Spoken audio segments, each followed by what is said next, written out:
Allez, on prépare sa peau avec un booster de collagène. Et on continue à bien préparer sa peau, surtout quand on a une peau mature. Donc on démarre avec une lotion hydratante et tonifiante. La crème contour des yeux, indispensable. Et encore plus quand on a plus de 50 ans. Et on fait bien ces petits, voilà, petits massages. Car tu l'as compris, avant de faire un make-up plus de 50 ans, premier truc, on prépare sa peau. Un petit sérum qui va venir vraiment travailler tout en profondeur de votre peau. Ça va hydrater en profondeur, lisser votre peau. Indispensable le sérum. Et on finit par sa crème.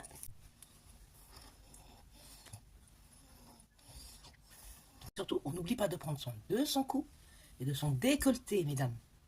Aussi, important, quand on arrive à un certain âge, c'est de prendre un soin pour les cils, parce qu'ils sont plus cassants et ils risquent de vraiment... c'est le moment où malheureusement il y a beaucoup de chutes. Donc, soin des cils. Et de nouveau, un petit rappel, on prie de ses lèvres en gommant et en hydratant suffisamment vos lèvres. Et un gommage, c'est un gommage par semaine. Allez, après avoir appliqué une base, donc toujours appliquer une base à teint, partez au niveau de votre teint sur des fonds de teint ou des bébés crèmes. Et si vous prenez des fonds de teint, privilégiez des fonds de teint sérum, vraiment, parce qu'ils sont fluides, ils sont enrichis en acide hyaluronique, en niacinamide, ce qui est des ingrédients qui est très important, surtout quand on arrive à avoir une peau mature. Allez, là, hop, on y va, on applique son fond de teint, hop, toujours du centre vers l'extérieur comme d'habitude. Ce qui va venir, il va prendre le soin de ma peau parce qu'il y a des ingrédients, comme je viens de vous le citer. Texture légère, couvrance moyenne. Hein. Si vous voulez plus de couvrance, eh ben vous remettez de la matière, tout simplement. Donc prenez vraiment quelque chose qui est modulable, selon ce que vous désirez, bien évidemment. Et voilà, on n'oublie pas, pareil, le cou et les oreilles. Ah, j'ai fait mes sourcils hors caméra pour pas que la vidéo dure trop longtemps, mais aussi c'est un petit détail, hein, mais qui a toute son importance. Redessinez vos sourcils, vraiment, ne serait-ce que légèrement, mais important. Passons à l'anti-cerne.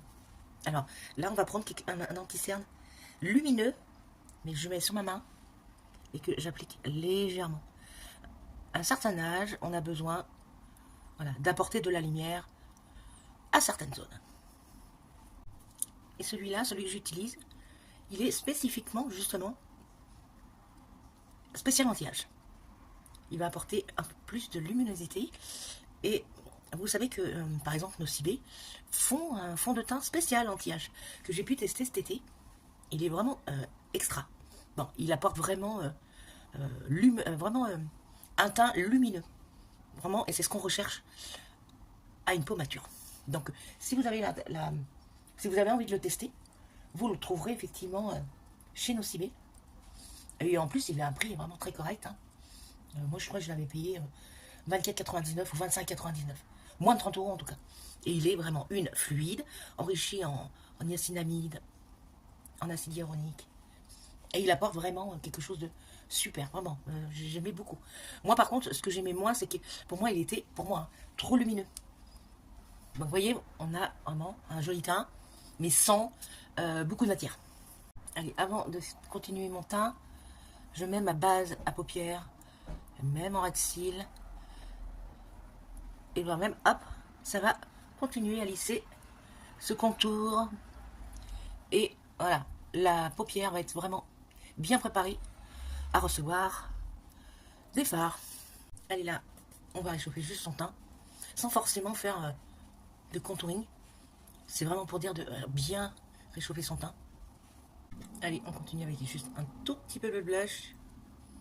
Voilà. Et là, on va fixer légèrement. Pour que ça fixe. Et quand on prend une brume, les brumes fixatrices ont tendance justement à apporter de la lumière. Et pour le regard, on va partir sur ce genre de couleur. Alors, à la caméra, ça va peut-être donner autre chose, mais c'est taupe. Donc on va partir vraiment sur des... Alors, hop, je l'installe à la main. À partir sur des couleurs assez douces. Et on n'hésite pas à monter plus haut. Et oui, à un certain âge, on a les paupières tombantes, on a la paupière supérieure qui commence un petit peu à, vous voyez, à descendre. Donc on n'hésite pas à monter. Et on n'hésite pas à étirer sa matière vers l'extérieur pour ouvrir son... Et on va partir juste sur ce petit nacré légèrement, hop, et qu'on va venir mettre juste au centre de la paupière. Avec un petit pinceau biseauté, vous faites le racine. Pour le mascara, privilégiez des mascaras, si vous pouvez, waterproof, parce que justement le fait que ça soit waterproof, au moment où vous allez appliquer, vous allez courber vos cils. Et le fait qu'il soit waterproof va maintenir justement cette courbure. Et waterproof, comme ça, moi, ça ne bougera pas.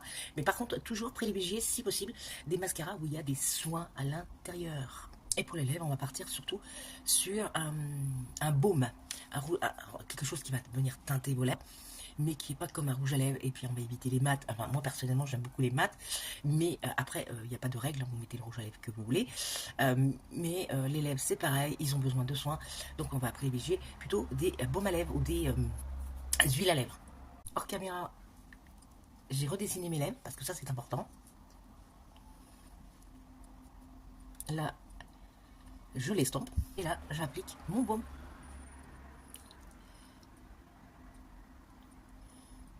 Voilà. Allez, à la lumière du jour, ça donne ceci. Voilà, petit make-up spécial 50 ans et plus, léger, doux, et on prend soin de sa peau, tout simplement. Allez, j'espère que cette vidéo vous aura été utile. Et bien évidemment, on finit cette mise en beauté toujours par une belle coupe. Voilà. Allez. Bisous.